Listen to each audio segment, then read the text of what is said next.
the self-harming thoughts and self-harming ways, the self-loathing, all that I have been carrying, and the faithlessness and the trust issues with God. Every single thing that I had been carrying for all that time that was causing me pain was manifested in this thing inside of my body.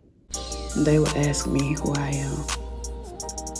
I am unleashed. What you know about? What's up, y'all? It's Leash Unleashed with another video.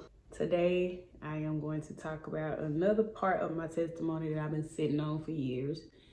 And this one has to do with my surgery. So if you've been keeping up, you know that in 2020, I prayed a dangerous prayer. I wrote down to confess to God 3 fears. One, about a particular relationship. And today, I'm talking about my second fear, that I would not be able to have children.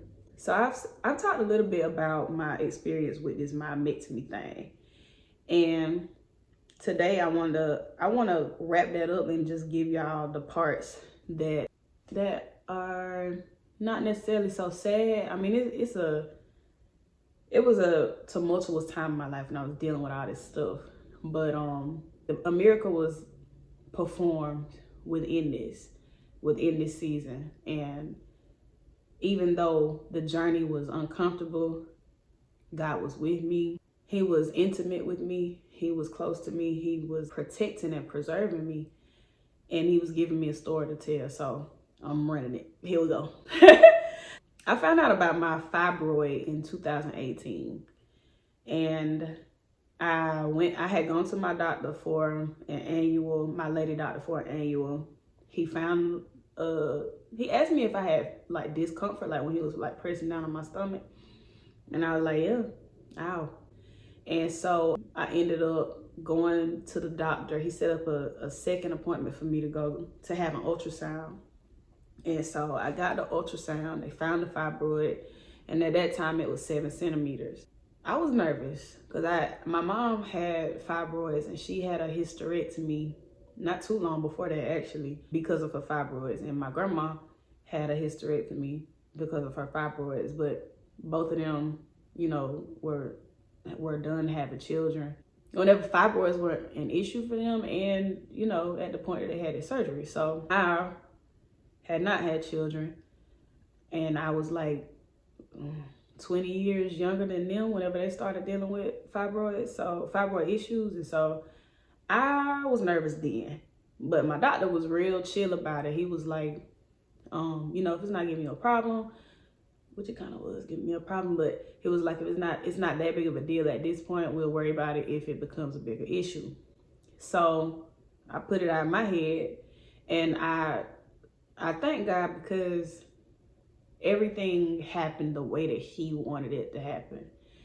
The way that this fibroid issue was like presented in my timeline, for having prayed the dangerous prayers, for dealing with the breakup, all this spiritual transformation that was happening at one time, within the pandemic, within being without work, like all of it was going on at once, so that he could do what he wanted to do inside of me. So no beef, no bad blood with my doctor, even though I had to like get over being angry.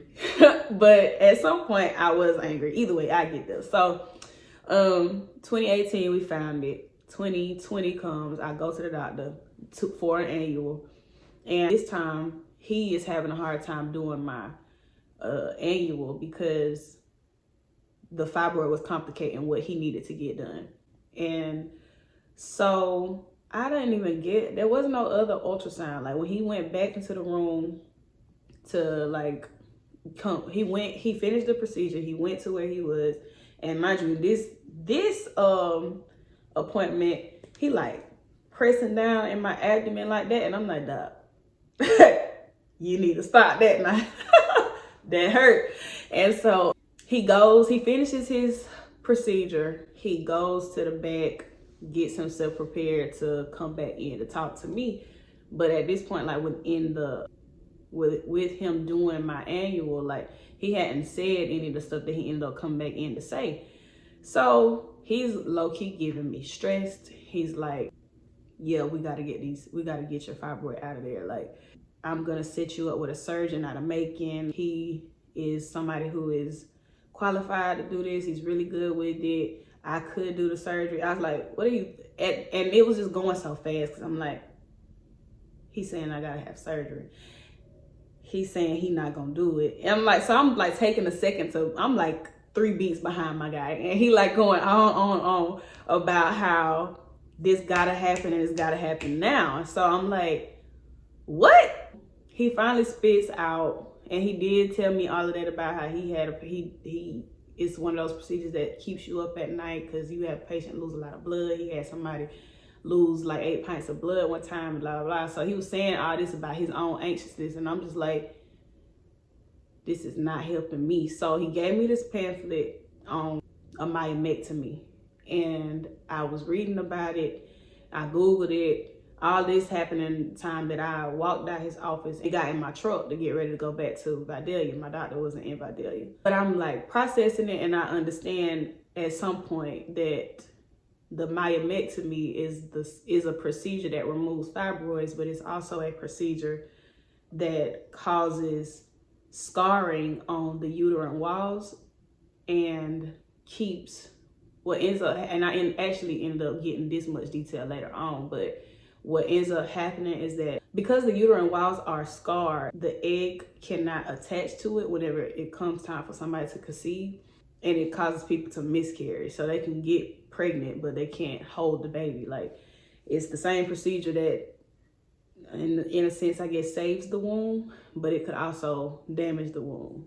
And so I think I should say at this point, like, the purpose of praying the dangerous prayer was to confront trust issues that I had with God. So I give all these intimate confessions about where I struggled to trust God ultimately, even though I didn't really think of my fear as being related to a trust issue.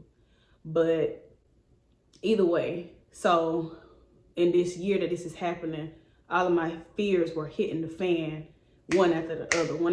So it wasn't too long ago, me and who I was in a situationship with, we on another downward part of our cycle, which happened also kind of strangely. And then it was almost a month had passed maybe when I found out about how this surgery was supposed to happen and needed to happen as soon as possible. So you also know it's the pandemic time. So doctors' offices are real finicky. Like, it was a miracle. It wasn't nobody but God. I even got in on my own doctor because their office had been closed for so long. But I got a date for my initial with this surgeon that he set me up with. And I waited. It was 2 months post the point that I found out. So I found out about my surgery and that I needed to have surgery on May the 4th of 2020. My appointment with that doctor with the surgeon was supposed to be in July. It was July 21st. I was supposed to have this appointment with this doctor. Mind you, plug. So my mama works at a middle school where this women's clinic used to come and do presentations to the staff and like just talk to them about like where they specialize. And in 2019, yeah. So 2018, I found out about my fibroid. 2019, for this presentation, my mama is in there at work. And she writes down all this information, but she writes it down with me on her mind and me in her heart. So apparently this clinic, was just sensitive toward people with menstrual problems. And so anyways, and it was a women's center. It was just a good vibe, and my mama felt really good in the session. And so she writes down all this stuff, and she told me about it, but I was just like, okay. And then I didn't think anything else of it. So back 2020, I get my date for my initial appointment with my surgeon. And my surgeon's office calls me 2 days before my appointment and tells me that somebody in their office tested positive for COVID. So they shutting down. They don't know when they're going to open up again. And again, I'm tripping. Like, I wish I could tell y'all that I was being so brave. And I think I was. I'm not to give myself too much. But I was dealing with my anxiety privately in a sense. And honestly, my frustration. It was just it's so crazy how everything was just up at the same time. And I was looking for opportunities to hide. I was looking for opportunities to take a break and not feel like I was going through so badly. And so I think that whenever that cycle turned itself again, it was easy to hide in him because I didn't want to be dealing with the reality of what I was actually getting ready to go through. So anyways, whenever they called like that and they canceled like that, I called my mama. I was getting ready to give it to her. Like, I'm all teared up and everything. And she was like, don't worry about it. I wanted to call them anyway. I'm gonna call them. We're gonna try to get your appointment with the Howard Center. That's what it's called. And so she calls, or I called. She sent me the nurse information. I called, and I ended up being able to see their office or have my initial appointment with their office on the same day that I was supposed to meet the surgeon. So they have a time with me, with my body, and they give me some of their anxiety about the status of my fibroid. So at this time, where they do an ultrasound, my fibroid was 9 centimeters. So 2 more centimeters than it was when they found it in 2018. But apparently it was growing kind of fast, because by the time it was a month later, July, August, September, October. Actually, it was 2 months later when my real surgeon, the one who actually did my procedure, saw my fibroid. It had grown another centimeter by the time he got to it. But either way, so at that point, they are like, they haven't seen one in somebody so young. And I was openly expressing to everybody, because mind you, I also had to go into all these appointments by myself. Like, my mama would drive me, but they wouldn't let more than one person in. So I just had to I had to go through it. It was me and God. And I know now he was trying to teach me to depend on him for whatever I needed, including comfort. And so I'm in there and I'm just kind of like probing them. And I'm like, I am kind of nervous. I mean, I want to be able to have children. I haven't had any children yet. And so they like, yeah, but if you keep the fibroid at this size, it'll end up warping your uterus and you still won't be able to have children. So you gonna have to kind of walk it, like, and just more or less pray for the best. And mind you, them people, they were so kind. They were so kind, and they were super supportive. And it was like they were aware that I was anxious. They were aware that I was alone, and they were so attentive. And anyways, I ended up having 2 appointments at that office with them trying to prepare me for surgery. I had to have a iron infusion. So I had to take 2 more trips to Tifton, where they had connection with some hospital, whatever. That's where they referred me. That's why I ended up going there. So I went there on 2 occasions to get an IV, to get an iron infusion, because my iron was so low. But I realized I'm anemic. All this drama I've been dealing with because of the fibroid. And so I made 2 trips down there for that. And then I get to the appointment before I'm about to have surgery. So at this point, it is a week out. It is 1 week post my breakup with my person on my relationship cycle. Check out my last video if you missed that. And it is 1 week away from my surgery. My surgery was on October the 1st. And so I go into this office, this facility where my surgeon works.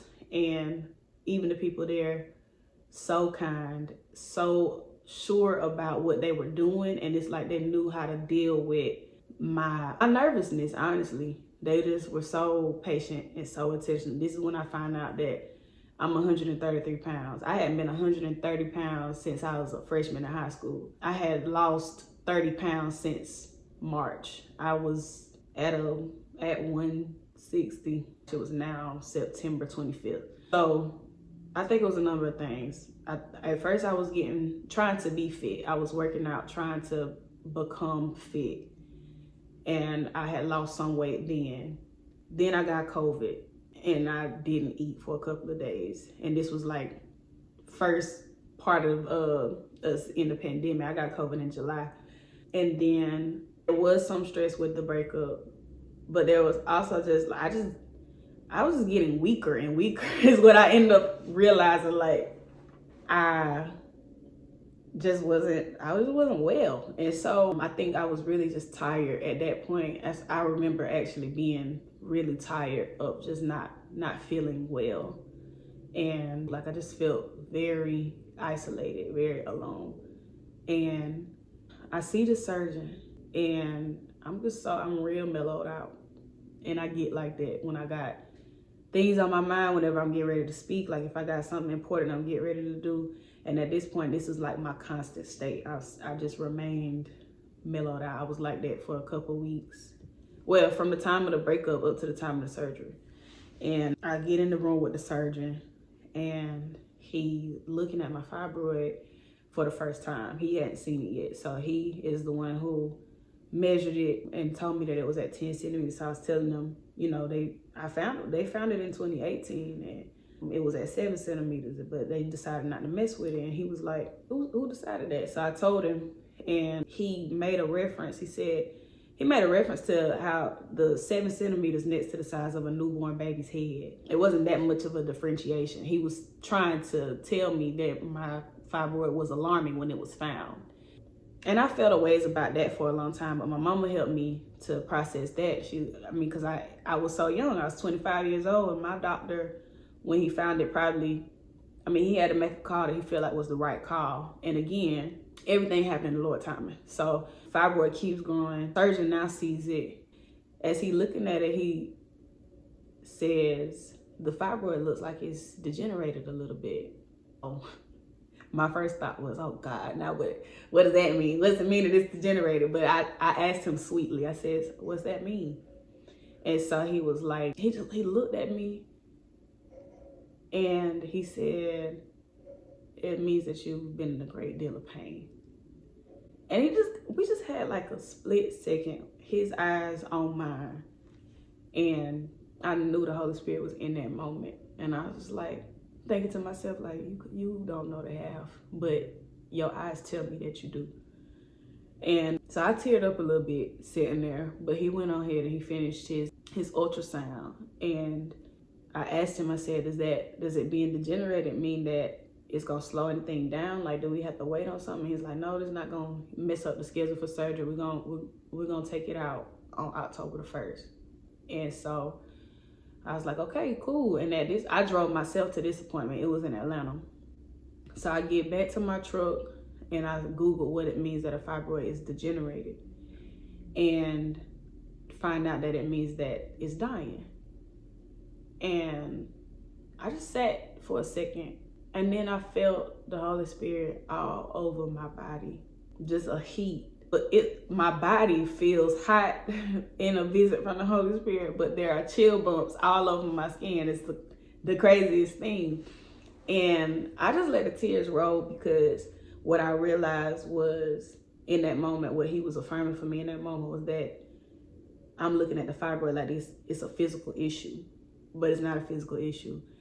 Every single thing that I have been carrying for all these years, these bad habits, this brokenness, this addiction to what is not good for me, the bad relationships, the self-harming thoughts and self-harming ways, the self-loathing, all that I have been carrying, and the faithlessness and the trust issues with God, every single thing that I have been carrying for all that time that was causing me pain was manifested in this thing inside of my body that I was carrying inside of my body, where my baby should be.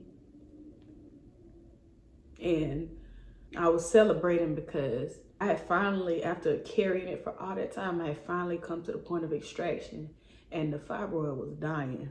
It being dead or dying symbolized to me that I'm gonna be done with this real soon.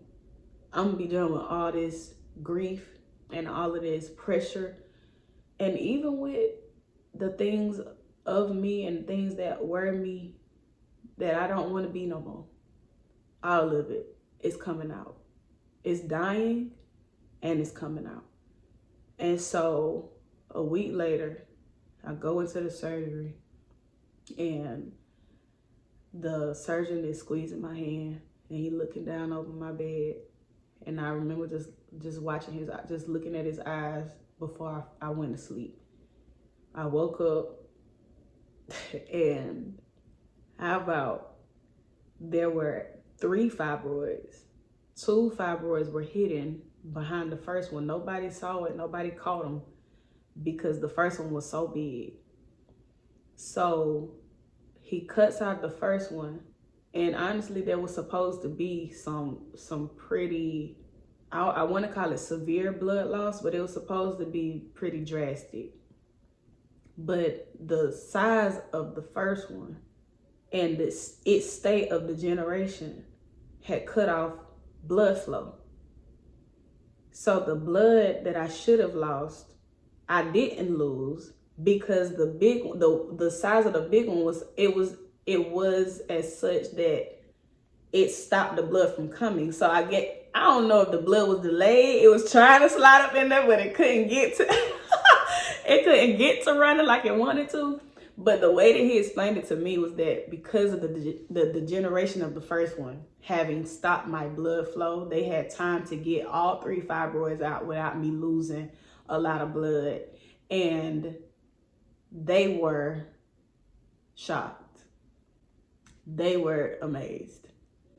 And I was thinking, that was God. That was God. Of course, I was thinking about my initial doctor's response to doing the surgery. He was like, heck, no, I'm not doing it because I know what can happen. I know how bad it can get. For God to show up in the surgery room to do another miraculous thing. The situation is a miraculous thing. Me praying the dangerous prayers and living out these experiences within moments. Like just, I'm talking about like this, all of that. Yeah, that's a miracle. And then he shows up in the room and he performs another miracle inside of my body. So I get home and I'm moving this slow motion kind of because everybody asking me how I'm doing. And I'm okay. I'm okay.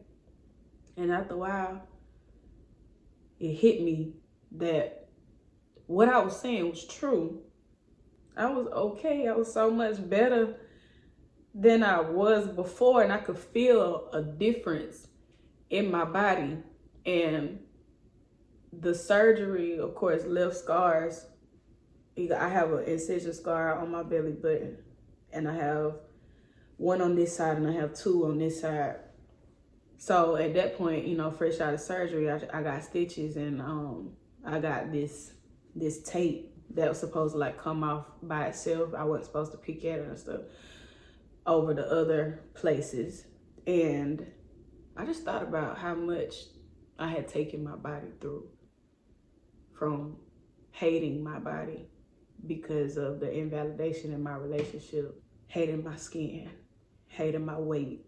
I thought about how sick at one point I really was, to think about whether or not I should bleach my skin so I could be bright enough to be accepted. I wish I could just change it. I thought about my history with people who mistreated my body, who did not honor my body, who abused my temper. I thought about my babies. And then I looked at them scars and I thought about that miracle. I thought about what the doctor was saying about what happened in the surgery room. And I looked and my scars as the evidence of the miracle that God has saved my life, that God had preserved my womb, that God had made me a promise that I was gonna be a mother one day. And that my experience, I just knew it. I haven't dated. I don't have a significant other in my life right now.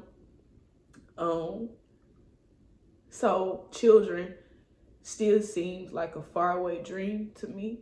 But I looked at my body and I just pressed my hands into my belly, laid on. I would do this often, laying back on my bed, just put my hands right over my belly. And I just knew, and I still know, like I feel it, I know that everything's okay. That when I said I'm okay, it was the truth. And there is a weight here that I'm dealing with that I have to continue to hold fast my faith. There is, more life that I haven't lived in this. And even that is okay because I know that I am okay. And I know what God has promised me. I've seen their faces. I've seen faces of my children in my dreams. So I know they're coming. And all this that I've been going through in order to become, I believe, this makes me a better woman, a better servant for Christ. It makes me a woman who will be a great wife. It makes me a woman who will be a great mother.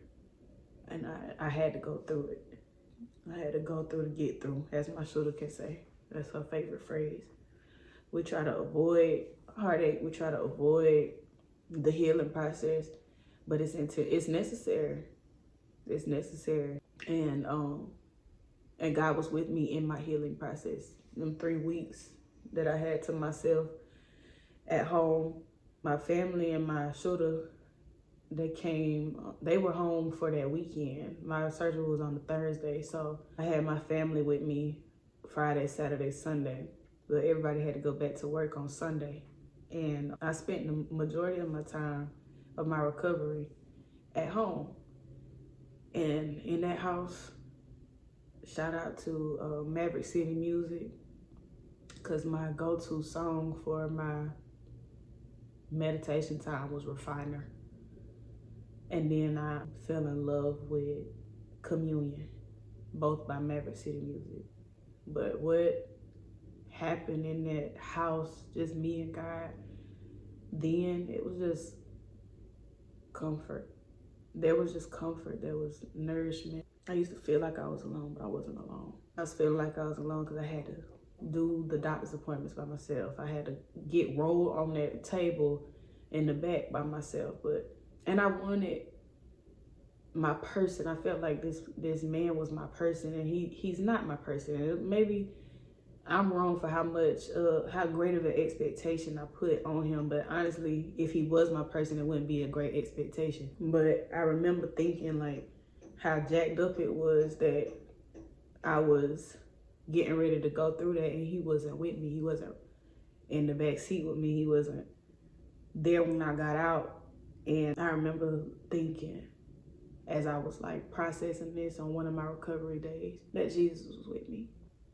That he was in the room, that he was in the back seat, patting my hand as we was riding to the hospital, that he was beside me, behind me.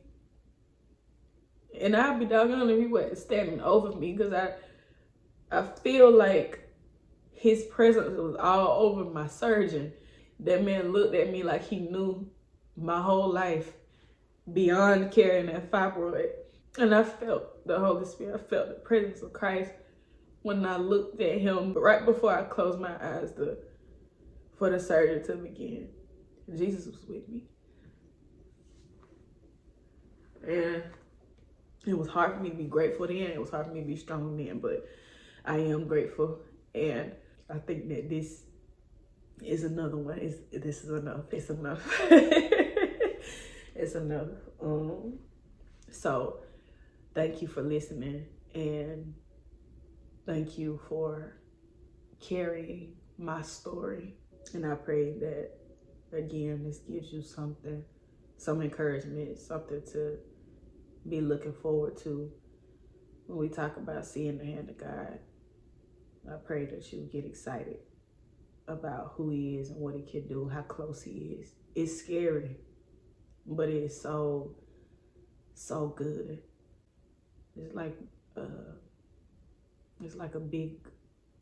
a huge hug to my heart, that whenever I pray, God hears me, that he wants me to be well. And it matters so much to him that he would allow something that's crazy as a dangerous prayer to run out of my mouth. And then that he would shake up my life in an instant for the sake of my freedom, for the sake of our relationship, that I learned to trust him. I'm done. I love y'all. See you next video.